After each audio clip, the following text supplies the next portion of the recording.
సముద్రానికి మీకు తల్లిబిడ్డలాంటి సంబంధం. నేను ఈ సృష్టి కోపం గురించి మాట్లాడుతున్నాను.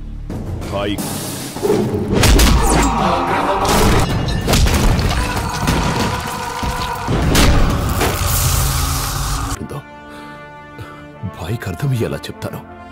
Assalamualaikum guys, oke kembali lagi bersama Draft Movie Review. Piye kabar Ire? Terima kasih buat para penonton setia Draft Movie dimanapun kalian berada. Semoga kalian semua selalu sehat ya. Kali ini Draft Movie sudah merangkum sebuah film yang berjudul Janata Garage. Bagaimana keseruan filmnya? Nggak perlu banyak basa-basi lagi, ini dia alur ceritanya.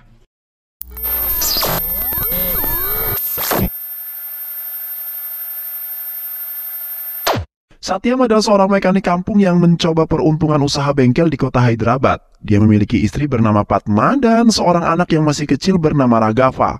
Berkat usaha dan dorongan dari sang adik yaitu Siva, usaha bengkel milik Satyam kini dapat berkembang dengan sangat cepat. Satyam lalu menamakan bengkel sekaligus rumahnya itu dengan nama Janata Garage, yang artinya bengkel rakyat. Suatu hari, seorang pelanggan bengkel bernama Karim mencurahkan isi hatinya kepada Satyam. Karim menceritakan tentang anak gadisnya yang diperkaos oleh 4 orang pria, lalu dihabisi dan dibuang ke jalanan. Mereka membuat kejadian itu seolah-olah anak gadisnya tewas karena sebuah kecelakaan. Kasus pemerkosaan ini kemudian dibawa ke kantor polisi oleh Satyam. Satyam menuntut agar polisi, khususnya Chandrasekhar, segera melakukan penyelidikan dan menemukan pelakunya. Namun, Chandrasekhar yang sekaligus temannya Siva mengatakan kepada mereka bahwa polisi tidak bisa menindaklanjuti kasus ini karena tidak adanya barang bukti dan juga saksi. Apalagi 4 orang tersebut juga memiliki pengaruh di kota ini. Hukum dan polisi ternyata tidak dapat menegakkan sebuah keadilan di kota ini. Satyam yang kecewa dengan keputusan Chandrasekhar lalu berinisiatif untuk menyelesaikan masalah ini secara sendiri. Satyam mulai bergerak mencari pelaku dan membantainya. Satyam lalu membuat mereka seolah-olah meninggal karena sebuah kecelakaan. Chandrasekhar mengetahui bahwa Satyam dan pekerja di Janata adalah dalang di balik peristiwa ini. Satyam membantai dan main hakim sendiri bukanlah perbuatan yang dibenarkan oleh hukum. Aku mintamu untuk tidak mengulanginya lagi. Apapun yang terjadi, ujar Sekhar. Sementara itu, ternyata desas-desus Satyam dan bengkel Janata di balik peristiwa pembantaian pelaku pemerkosaan menyebar ke telinga masyarakat. Mereka yang tidak puas dengan hukum dan pihak kepolisian merasa bahwa Satyam adalah keadilan yang sejatinya. Mereka mulai berbondong-bondong datang menemui Satyam di bengkelnya dan meminta untuk menyelesaikan masalahnya dan ketidakadilan yang mereka rasakan. Satyam yang mendengar semua itu selalu bisa menyelesaikan. Satyam tak gentar dengan siapapun yang ada di hadapannya. Preman penguasa politisi dengan gagah berani Satyam taklukkan. Keberadaan Satyam dan bengkelnya kini mulai terendus oleh pihak media. Media yang menceritakan tentang bengkel rakyat yang selalu membantu masalah rakyat. Suatu hari, Suresh, kakak ipar Siva, meminta Siva untuk ikut pergi ke Mumbai. Suresh mengkhawatirkan keselamatan Siva jika dia terus berada di sisi Satyam. Namun Siva dengan tegas menolak permintaan tersebut. Jika kakaknya ingin pergi ke Mumbai, aku akan mempersilahkan kakak membawa istriku ke sana. Tapi aku akan tetap berada di sini, bersama Kak Satyam. Suresh akhirnya pergi dari sana tanpa membawa apa yang diinginkannya. Tak berselang lama setelah kepergian Suresh, seorang pengusaha bernama Mukesh Rana datang menemui Satyam. Mukesh adalah kakak dari adiknya yang telah dihabisi oleh Satyam. Mukesh tidak marah dengan kematian adiknya, tapi dia memperingati Satyam untuk tidak ikut campur dalam usahanya. Namun Satyam dengan gagah menolak permintaan tersebut jika itu adalah hal yang mengganggu masyarakat. Maka aku akan pasti membereskannya, ujar Satyam. Sementara itu apa yang ditakutkan Suresh kini menjadi sebuah kenyataan. Siva, istri dan anaknya yang hendak pergi ke sebuah kuil diserang oleh orang yang tak dikenal. Siva dan istrinya tewas di dalam penyerangan tersebut. Hanya anaknya lah yang bernama Adnan yang selamat dalam penyerangan itu. Satyam dan semua keluarga besarnya tentu saja sedih dengan peristiwa yang terjadi. Karena ulah dirinya dan bengkel Janata yang selalu membantu rakyat, Siva dan istrinya harus meregang nyawanya. Namun walaupun demikian, Satyam menegaskan kepada semua orang bahwa dia tetap akan melakukan hal yang sama. Dia dan bengkel Janata tidak akan berhenti membantu rakyat yang membutuhkan sebuah pertolongannya.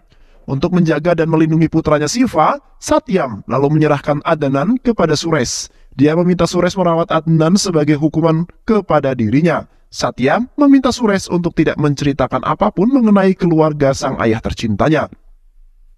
Hari demi hari terus berlalu, Satyam dan bengkel Janata tetap membantu masyarakat, sementara Adnan mulai tumbuh dengan baik di sebuah kota Mumbai. Beberapa tahun kemudian, kini Adnan sudah dewasa. Dirinya jauh dari dunia kekerasan, tak seperti keluarga ayahnya. Adnan adalah seorang aktivis mahasiswa yang aktif menyuarakan isu-isu lingkungan.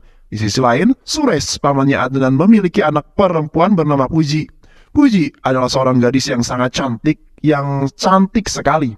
Dirinya dan Adnan sering menghabiskan waktu secara bersama-sama. Sementara itu, kecintaan Adnan terhadap lingkungan membuat Suresh mulai khawatir. Karena kecintaannya itu membuat Adnan mulai berlaku kasar. Padahal, Suresh sengaja membesarkannya di Mumbai untuk menghindari perilaku kasar seperti keluarga ayahnya di Hyderabad. Perilaku kasar itu dapat dilihat dari Adnan yang menegur teman kelasnya yang bernama Anu. Adnan menilai jika Anu yang sedang bermain kembang api dapat menimbulkan pencemaran udara.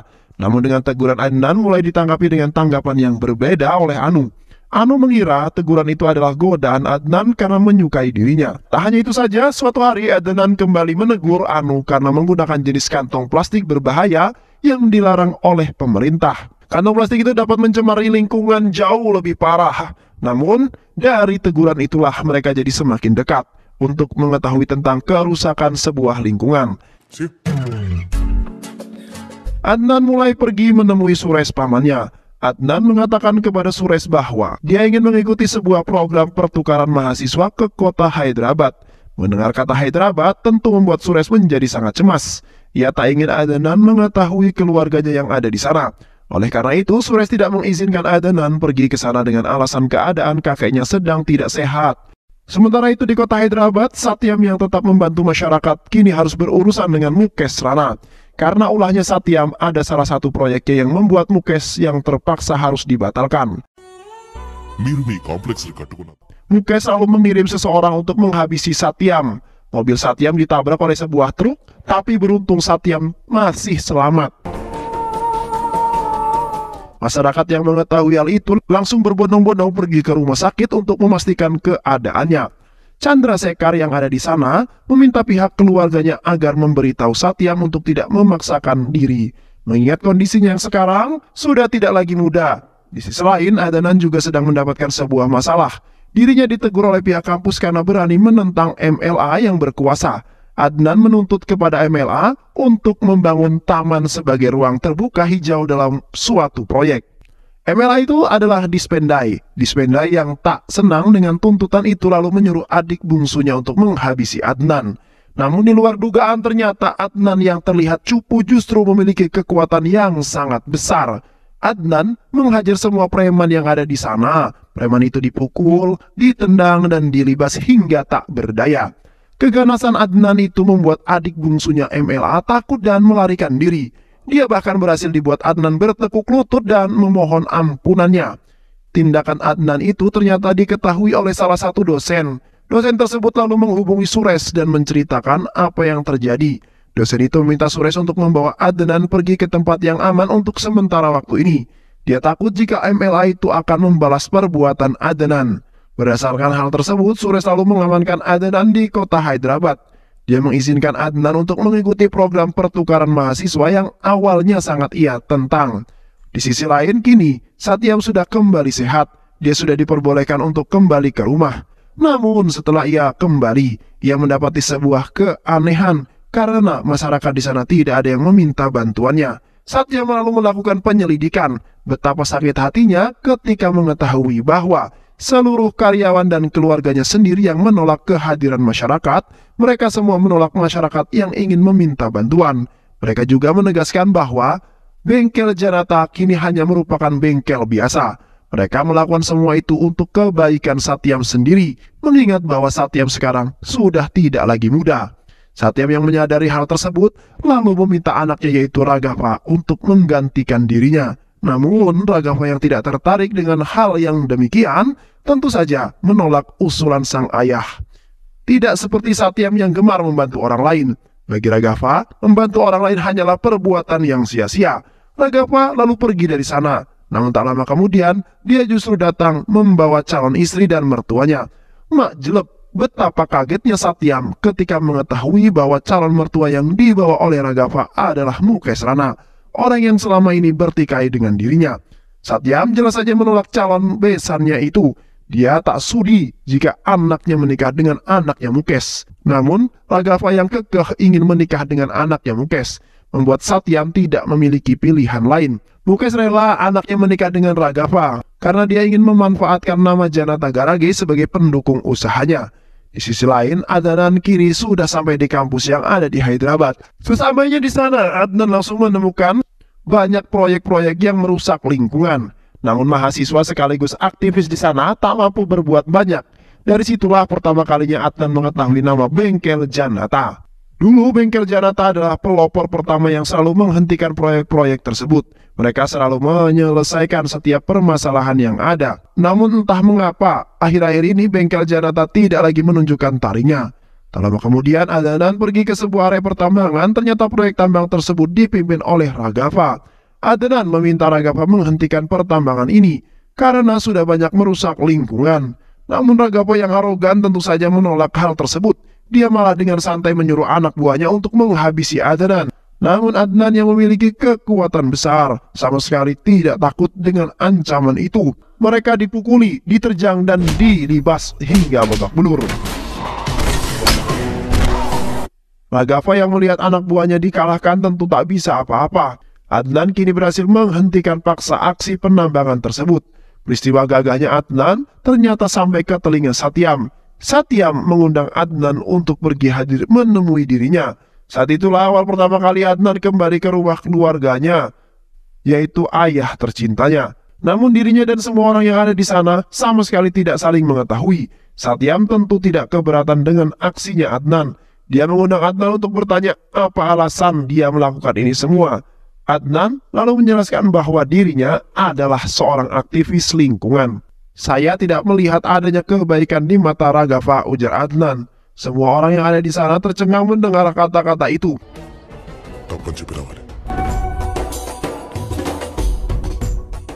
Keesokan harinya, giliran Satyam yang bertemu dengan Adnan. Satyam yang bisa menolong orang-orang, kali ini malah dirinya yang meminta tolong. Satyam melihat Adnan sama seperti dirinya. Dia melihat Adnan untuk menggantikan dirinya dan menjadi bagian dari Janata Bengkel. Dia pergi ke Bengkel Janata dan siap melakukan tugasnya. Adnan lalu pergi bertemu dengan Vikas, salah satu pegawai pemerintah yang dulu pernah ditolak oleh keluarga Satyam. Vikas menceritakan bahwa dia adalah orang yang menentang proyek pembangunan salah satu rumah sakit. Namun akibat dari pertentangan itu, istrinya pun diancam akan hendak dibantai. Itulah mengapa dia datang meminta bantuan pada Bengkel Janata. Was lalu pergi ke kantornya bersama Adnan dan anak buahnya. Ternyata proyek rumah sakit itu adalah proyek milik Mukes Rana. Vikas datang dan mendekati seseorang preman. Vikas dengan berani menyatakan bahwa dirinya akan selalu menentang proyek tersebut. Preman-preman yang merupakan anak buah Mukes Rana tentu saja marah dan hendak menghabisi Adnan. Namun Adnan langsung turun dan menghajar semua. Preman-preman itu, keganasan dan kebrutalan Adnan membuat anak buahnya tak perlu lagi turun tangan. Para preman diajar hingga tak berdaya. Adnan menjelaskan kepada mereka bahwa Bengkel Janata Garage akan kembali seperti dulu. Di bawah kepemimpinan Adnan, nama Bengkel Janata jadi jauh lebih populer. Chandrasekhar yang sekarang menjadi komisaris lalu memanggil Adnan ke kantornya. Chandrasekhar menanyakan apa hubungan Adnan dengan Bengkel Janata. Dia juga meminta Adnan berhenti melakukan hal tersebut. Ini adalah tugas polisi. Polisi yang akan membantu masyarakat, bukan Bengkel Janata, ujar Chandrasekhar. Namun pada kenyataannya, polisi yang tak mampu menyelesaikan banyak masalah dari masyarakat yang mengakibatkan masyarakat lebih mempercayai Bengkel Janata ketimbang polisi. Chandrasekhar merasa Adnan adalah orang yang lebih berbahaya. Dia meminta anak buahnya untuk menelusuri latar belakang Adnan. Siapa Adnan yang sebenarnya? Kemudian setelah mendapatkan informasi itu, Chandrasekhar lalu pergi ke rumah Satyam bersama keluarga Suresh. Suresh bertanya kepada Satyam tentang kabar keponakannya. Satyam menjawab bahwa dia baik-baik saja. Pada awalnya dia mengira bahwa Suresh sedang menanyakan kabar Raghav, karena dia tidak mengetahui bahwa Adnan adalah keponakan yang dimaksud Suresh. Tapi setelah Suresh memberitahu hal itu, semua orang yang ada di sana langsung kaget dan terkejut. Satyam kembali mengingat janjinya kepada Suresh bahwa dia tidak akan melibatkan anak istrinya, Siva, nanti dengan keluarga ataupun Bengkel Janata. Namun dia justru malah melanggarnya. Untuk membela dirinya, Satyam mengatakan bahwa dia sama sekali tak mengetahui jika Adnan adalah anak Siva. Suresh selalu meminta Adnan untuk kembali ke Mumbai, apalagi Adnan sekarang sudah dijodohkan dengan Puji, anaknya Suresh. Suresh tak ingin apa yang dialami adiknya dulu terjadi pada Puji. Hanya karena Adnan yang terlibat masalah dengan bengkel Janata, Suresh selalu membuat dua pilihan untuk Adnan, tinggal di bengkel Janata atau menikahi Puji dan hidup di Mumbai. Itu adalah pilihan yang sulit bagi Adnan. Dia sangat mencintai Puji dan dia juga menyayangi Suresh yang telah dianggap sebagai sang ayahnya. Namun Adnan juga tidak mampu meninggalkan bengkel Janata. Akhirnya, dengan berat hati, Adnan memilih bengkel Janata daripada Puji. Maafkan aku Puji, aku tak punya pilihan lain. Tinggalkan aku dan bahagiakanlah paman, ujar Adnan sambil menangis. Hati Puji benar-benar hancur saat itu. Mereka berdua hanya bisa menangis satu sama lain. Suresh yang tak ingin putrinya itu terus bersedih, lalu menjodohkannya dengan seseorang pria. Sedangkan Adnan malah berhasil mengusir Raghav dan istrinya dari dalam rumah. Adnan mengusir mereka karena sering mabuk di rumah. Kini Raghav tinggal di rumah mertuanya. Mukesh Rana tinggal di rumah mertuanya. Mukesh Rana keduanya lalu berangkat bersepakat untuk saling bekerja menutup bengkel Janata. Suatu hari Anu datang ke bengkel Janata untuk meminta bantuan. Dia meminta bantuan Adnan karena dirinya akan dijodohkan paksa dengan seorang polisi. Lalu aku datang ke rumahnya bersama Adnan yang diakui sebagai sang kekasihnya. Namun lucunya ternyata Anu adalah anak dari Chandrasekhar. Adnan langsung jadi kikuk dan salah tingkah. Saat dirinya kembali ke rumah, Mukesh Rana lalu datang menemui Adnan. Mukesh meminta agar Adnan tetap membuka bengkel Janata, tapi dia meminta agar Adnan tidak menghalangi bisnisnya. Adnan jelas saja menolak hal tersebut. Bengkel Janata akan tetap melakukan tugasnya seperti halnya dan layaknya seperti hari-hari sebelumnya. Jika usahamu itu merugikan masyarakat, maka bengkel Janata pasti akan bertindak, ujar Adnan. Untuk menutup bengkel Janata, Mukesh selalu ramai-ramai bekerja sama dengan politisi dan pemerintah. Namun tidak satupun dari mereka yang berani menutup bengkel Janata. Hingga akhirnya Mukesh bertemu dengan seorang politisi yang akan hidup menutup bengkel Janata. Tapi dia baru saja melakukan itu ketika dirinya bisa jadi menteri. Raghav lalu memiliki sebuah ide untuk menghancurkan citra pemerintahan. Raghav menyarankan agar mereka membuat sebuah ledakan di berbagai tempat untuk merusak citra pemerintah dan membuat tidak stabil. Keesokan harinya, bom yang sudah direncanakan pun meledak di berbagai tempat. Banyak warga yang menjadi korban ledakan tersebut. Salah satunya adalah istri Bose. Bose adalah temannya Satyam sekaligus pengawal di bengkel Janata. Bose sangat sedih dengan kematian istrinya itu. Tak lama kemudian Bose pun ditemukan tewas karena diduga depresi dan bunuh diri.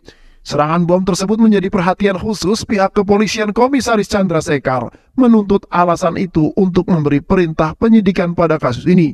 Namun atasannya justru berkata lain, polisi tidak dapat berbuat banyak, bahkan atasannya itu meminta Komisaris Chandrasekhar untuk tidak mengacau dan menyelidiki kasus ini.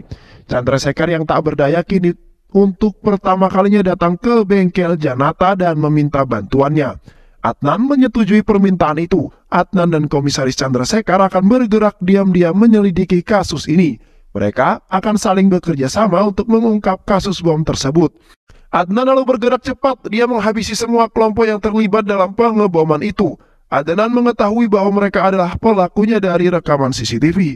Ada seseorang yang pernah bertarung dengannya saat ditambang. Berdasarkan hal itu pula, dia menyadari bahwa Raghav juga pasti terlibat, dan jika Raghav terlibat, maka Mukesh Rana juga pasti terlibat.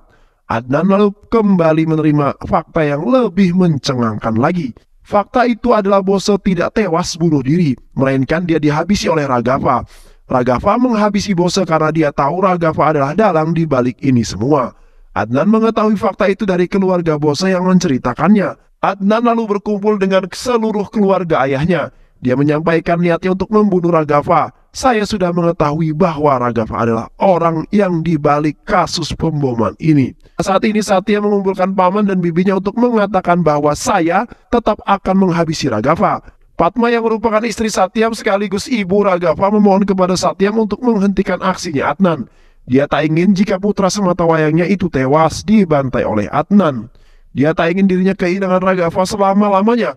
Namun Satyam sama sekali tak bergeming. Dia justru menyampaikan kekecewaannya kepada Raghav karena telah membunuh Bose. Padahal bos seimut membesarkannya sejak kecil. Fatma lalu memohon kepada Adnan untuk tidak menghabisi Raghafa. Jangan bunuh dia, kau tidak mengetahui bagaimana rasanya kehilangan orang yang sangat dicintai, ujar Fatma. Namun Satyam yang mendengar hal tersebut langsung membantah kata Fatma. Kau salah orang, Fatma. Justru Adnan adalah orang yang paling mengetahui bagaimana rasa sebuah kehilangan orang-orang yang dicintai. Saat dia kecil, dia kehilangan cinta ayah dan ibunya. Saat dia dewasa, dia juga kehilangan cinta dari gadisnya yang dikagumi. Satyam sudah bertekad Adnan tetap akan menghabisi Raghafa. Dan aku akan mendukungmu, ujar Satyam.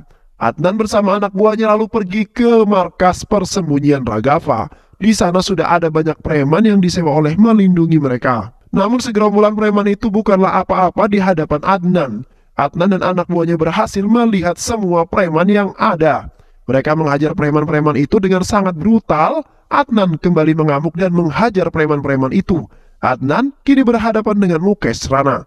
Dia tanpa basa-basi lagi langsung menghabisinya. Raghafa yang ketakutan menangis di hadapan Adnan. Dia memohon agar Adnan mau memaafkannya.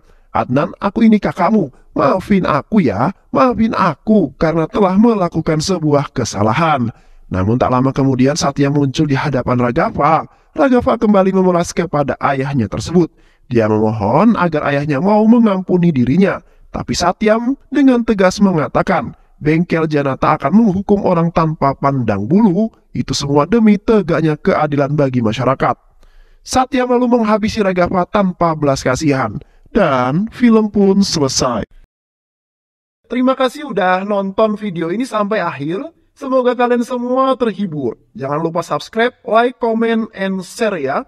Pisang habis dimakan Kunti. Kunti dilepas banyak maunya. Salam undur diri dari Draft Movie. Dan terima kasih buat penonton semuanya. Draft Movie pamit. Sehat selalu. Wassalamualaikum warahmatullahi wabarakatuh.